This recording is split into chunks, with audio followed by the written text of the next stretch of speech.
Hi! In front of me is OPPO A15 and today I would like to show you how you can add screen lock on this device. Firstly, go into Settings. Now scroll down, choose Fingerprint Face and Password, click on Set Lock Screen Password and wait 5 seconds. When you're done, click on Continue. Now tap on Use a different password type and pick one of the available ones.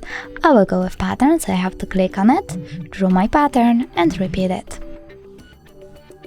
If you want to add your fingerprint, you can click on Add and follow the instructions, but I don't want to, so I will go with Cancel, and now when I turn off my screen and turn it back on, I can see that pattern is required. Thanks so much for watching. If you enjoyed this video, don't forget to leave a like, comment and subscribe. Bye!